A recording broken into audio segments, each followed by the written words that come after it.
अध्यक्ष महोदय जी, अध्यक्ष जी, मैं कल एक पॉडकास्ट कर रही थी जहां मेरी जो होस्ट थी, जो इंटरव्यूअर थी, वो भी एक महिला थी। तो उन्होंने मुझसे कहा कि महिला आरक्षण बिल आ रहा है तो विपक्ष ये कह रहा है, वो कह रहा है। तो मैंने उन्हें एक सवाल पूछा। मैंने कहा, आप अपने दिल पर हाथ रख के कहिए, in the history of mankind, in the history of womankind, in the history of the world, क्या कभी भी महिलाओं को ये प्रिविलेज मिला है? क्या कभी भी महिलाओं के लिए ऐसा स्वर्णिम काल, जिसे अमृत काल कहा जाता है? मैंने कहा, आप दिल पे हाथ रख के बताइए कि isn't it the best time to be a woman? और आज विपक्ष वाले हो चाहे पक्ष वाले हो, सबसे पहले तो मैं सारी मातृशक्ति को तहे दिल से बधाई देती हूँ कि हम इतिहास का हिस्सा बने हैं। जो आज तक महिलाओं की एक इमेज रही है, सब महिलाओं ने बात रखी अपनी, चाहे हम लोग आज भी हर दिन पेपर में पढ़ते हैं बेटियों को जहर देके मार दिया गया, चाहे हम हर एक महिला के दिल में एक दर्द है अध्यक्ष महोदय। और आज प्रधानमंत्री जी नरेंद्र मोदी जी के नेतृत्व में जो एनडीए की सरकार ने किया है, मुझे हमारी एक बहुत ही चर्चित फिल्म है, फिल्म इंडस्ट्री की, दिलवाले दुल्हनिया ले जाएंगे, उसमें एक डायलॉग है कि जा सिमरन तू जी ले अपनी जिंदगी। तो आज हमारी सरकार ने इस भारतवर्ष की बेटियों को कहा है, महिलाओं को कहा है, सारे पिंजरे टूट गए हैं, सारी दीवारें टूट गई है, जाओ बेटियों तुम जी लो अपनी जिंदगी। हम महिलाओं के लिए ये बहुत बड़ी बात है। मैं सारी महिलाओं को, यहाँ बैठी हुई सारी मेरी बहनों को बहुत बहुत बधाई देती हूँ। अध्यक्ष महोदय, भारत की बेटी वैदिक काल में जब दृष्टा बनी, दर्शनी बनी, विदुषी बनी, तो वो गार्गी और महिला आरक्षण पर बोल रही थी कंगना और जबरदस्त बयानबाजी देते हुए उनका ये वीडियो हुआ वायरल। मध्यकाल में जब वो लड़ी, उसने नेतृत्व किया, वो रानी लक्ष्मीबाई बनी, वो अबक्का बनी। अध्यात्म में जब भारत की बेटी ने परचम उठाया, परचम पाया, तो वो मीराबाई बनी, अक्का महादेवी बनी। आज भी हमारे भारत की बेटियां जो है हर क्षेत्र में, चाहे वो डिफेंस हो, चाहे वो स्पोर्ट्स हो, फिल्म इंडस्ट्री हो, चाहे वो मंगल मिशन हो, कोई भी ऐसा क्षेत्र नहीं है जिसमें वो भारत का नाम ऊंचा नहीं कर रही हो। लेकिन ये जो राजनीति का एक क्षेत्र है, वही एकमात्र ऐसा क्षेत्र है अध्यक्ष महोदय जी, जहां पर हमारा देश पूरे विश्व के साथ कदम से कदम मिलाकर नहीं चल पा रहा है। मैं हिमाचल प्रदेश का उदाहरण देती हूँ। हमारे पास 68 एमएलएज हैं, लेकिन सिर्फ एक महिला एमएलए है, सिर्फ एक। लेकिन बाकी देश भी इसी तरह की जो है, चाहे 8%, 9% का वुमेन इंक्लूजन, अरे मेरे को प्लीज वुमेन्स बिल पे बोलने दीजिए ना। तो अभी पूरे देश की जो असेंबली का है, यही रेट चल रहा है। और ये जो दर है, इसकी जो औसताना दर है, वो 9% to 8% है। लोकसभा में जबकि हमें 13% तक पहुंचे हैं, लेकिन ये वैश्विक दर दूर दूर तक कहीं वो वैश्विक दर के नजदीक नहीं है।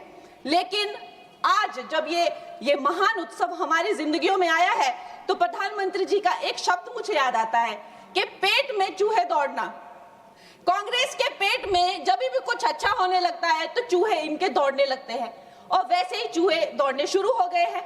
अभी प्रियंका गांधी जी कह रही है कि संविधान ही बदल देंगे, यहाँ पे जो है डेमोक्रेसी ही खत्म कर देंगे, कुछ भी करने को जाते हैं तो डेमोक्रेसी खत्म कर देंगे।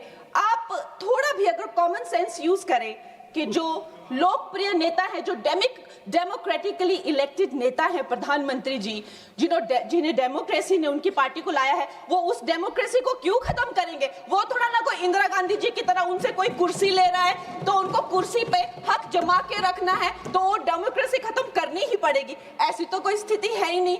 तो जैसे प्रधानमंत्री जी ने कहा कि अगर किसी के लिए डेमोक्रेसी वर्क करती है तो वो मेरे लिए ही सबसे ज्यादा वर्क करती है, तो इतना तो कॉमन सेंस होना चाहिए। जब देखो लोगों को बहलाना फुसलाना, जब देखो जो है वो झूठी बातें चलाना।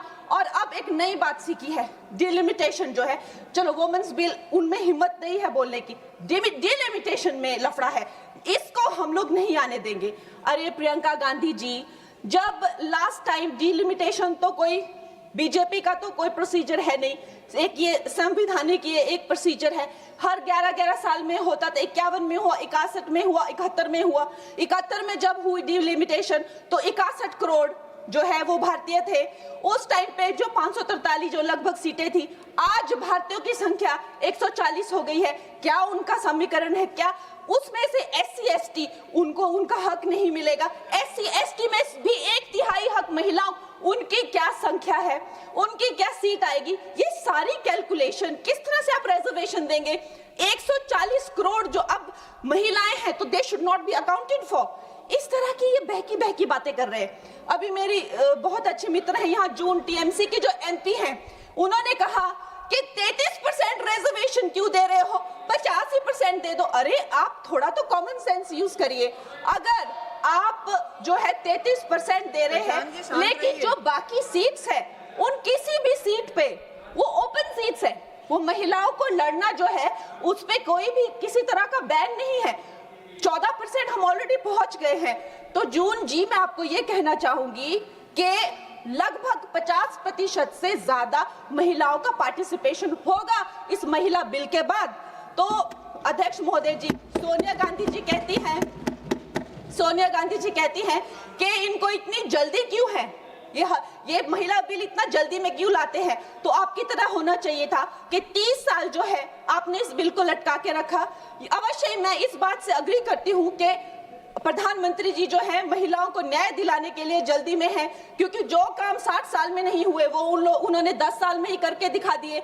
चाहे वो करोड़ों मकान पक्के किए हो, चाहे वो गैस सिलेंडर दिए हो, चाहे वो महिला को डिफेंस में लाना हो, चाहे वो गर्भवती महिलाओं को 12 वीक से लेकर 26 वीक की हॉलीडे हो, न जाने कितनी योजना, लखपति दीदी, ड्रोन दीदी, सेल्फ हेल्प ग्रुप्स। अगर मैं बोलने लगूं तो यहाँ बहुत वक्त चला जाए, लेकिन एक बात पक्की है कि वो एक जल्दी में है, महिलाओं को न्याय दिलाने की जल्दी। और ये जल्दी अब की नहीं है, ये जल्दी जब से वो हेड ऑफ गवर्नेंस बने हैं तब से है। गुजरात में भी बाकी स्टेट्स की तरह गुजरात जब वो चीफ मिनिस्टर बने तो एक फीमेल फिटिसाइड का जो एक प्रैक्टिस थी उसकी चपेट में था। उस टाइम उन्होंने, देखिए रूल हर जगह होते हैं, लेकिन एक लीडर की संवेदनशीलता देखिए, वहां पे उन्होंने एक जन जन को नुक्कड़ नाटक करने के लिए, जहां पे एक भ्रूण जो है वो माता से बात करता है कि माँ मैं जीना चाहती हूँ, कि माँ मैं आपकी तरह बनना चाहती हूँ, मैं भी कुछ अच्छा करूंगी, उससे करके लोगों में जो संवेदनशीलता आई, जो आत्मीयता आई, जो एक गर्ल चाइल्ड के लिए उनके मन में एक भाव उठा,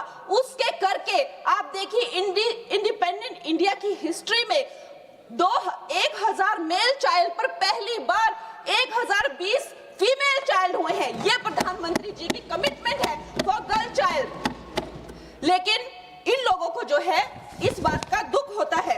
अध्यक्ष महोदय जी, मैं आपसे ज्यादा अध्यक्ष महोदय जी, मैं ये बात आपके संज्ञान में लाना चाहती हूँ कि एक तरफ तो प्रधानमंत्री जी की नीति है और दूसरी तरफ जो है वो है कांग्रेस के लोग, विपक्ष के लोग आप कह लीजिए। MLA फूल सिंह जी ने इसी जनवरी में कहा कि अगर महिलाएं आकर्षक होंगी तो रेप तो होंगे ही। सोचिए, ये इनकी मानसिकता है। TMC के MP तपस पाल ने कहा, I will let loose my men to rape your women। ये इनकी मानसिकता है महिलाओं के लिए। मुलायम सिंह यादव जी ने कहा था, आज धर्मेंद्र यादव जी कह रहे थे ना कि हम फेमिनिस्ट हैं, उन्होंने कहा था कि अगर ये बिल आएगा तो सिर्फ जो अर्बन महिलाएं हैं वही पार्लियामेंट में आएगी और उसके करके जो है सीटियां और तालियां बजाने की जैसे जो है पुरुष काम करेंगे, उनको कौन संभालेगा? ऐसी इनकी मानसिकता है बेटियों के लिए।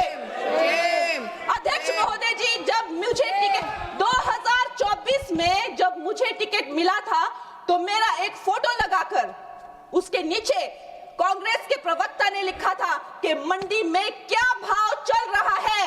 इन्होंने अध्यक्ष महोदय जी, मैं एक कलाकार हूँ। मैंने रानी लक्ष्मीबाई जैसे स्वतंत्रता सेनानी से लेकर गैंगस्टर में एक भटकी हुई युवती से लेकर फैशन के ड्रग एडिक्ट से लेकर मैंने हर तरह का किरदार निभाया। रजो में एक सेक्स वर्कर से लेकर मैंने तलाईवी में एक लीडर की तरह हर किरदार निभाया है, जिसके लिए मुझे कई राष्ट्रीय सम्मान भी मिले हैं। ये एक कलाकार का धर्म होता है कि किसी भी कला में ढल जाना, लेकिन इन्होंने मेरी फिल्म के किरदार के फोटो यूज करके उसके प्रमोशन जब मैं उसके वो यूज करके नीचे लिखा कि मंडी की लड़कियों के क्या भाव है। अध्यक्ष महोदय जी ये भूल गए कि ये वो मंडी नहीं जो आपको फिल्मों में दिखाई थी, एक मंडी जो फ्लैश मार्केट को लेकर एक फिल्म बनी थी मंडी, लेकिन ये भूल गए ये वो मंडी है जहां मांडव ऋषि ने तपस्या की थी। मांडव ऋषि के नाम पर मंडी का नाम पड़ा है अध्यक्ष महोदय, और उसे छोटी काशी भी कहा जाता है। ये कांग्रेस की जो नीच सोच है उसको मंडी के लोगों ने, मंडी की बहन बेटियों ने जो है तब तमाचा मारा जब इसके रिजल्ट आए और दिखाया कि ये भारत की भूमि है, यहाँ बेटियों का अपमान करना जो है किसी पाप से भी बढ़कर है। अध्यक्ष महोदय जी, एक तरफ तो इनकी नीति है और दूसरी तरफ प्रधानमंत्री जी, जब अभी आपने देखा कि नेशनल क्रिएटर अवार्ड्स में वो जेनजी को जब पूरी तरह से संबोधित कर रहे थे तो उन्होंने जो है जब वो जेनजी को संबोधित कर रहे थे तो उन्होंने जो है आधुनिक फैशन में जो है पैरेलल ड्रॉ किया, जो मिनी स्कर्ट्स होते हैं, जो ब्लॉक हील्स होते हैं, जो लेडीज के पर्सेस, एक्सेसरीज होती है, जो कोणार्क टेम्पल में जो स्कल्पचर बने हैं, और उन्हें जो है हमारे कल्चरल हेरिटेज का एम्बेसडर बनाया। और प्रधानमंत्री जी, इससे उनकी जो कल्चरल रूटेड जो प्रोग्रेसिवनेस है वो नजर आती है। आज भारत की बेटी ये मानती है कि प्रधानमंत्री जी से बड़ा कोई भी फेमिनिस्ट नहीं है। He is the only flag bearer of feminism। और ये भारत की बेटियां जो है सदा उनकी आभारी रहेगी, जो उन्होंने भारत की महिला शक्ति में, मातृशक्ति में विश्वास दिखाया है, उसके लिए हम सदा आभारी रहेंगे। मैं अपनी पार्टी को बधाई देती हूं और साथ ही सब महिलाओं को धन्यवाद।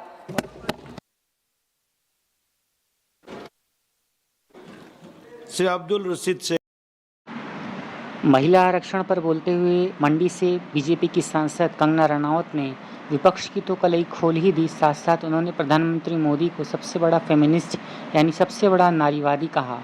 इसके साथ साथ उन्होंने प्रधानमंत्री मोदी के पक्ष में बोलते हुए और बीजेपी सरकार के पक्ष में बोलते हुए 35% आरक्षण को न सिर्फ ज़रूरी बताया बल्कि ये कहा कि ये 140 करोड़ देशवासियों के लिए, उन महिलाओं के लिए एक बहुत बड़ी ज़रूरत है।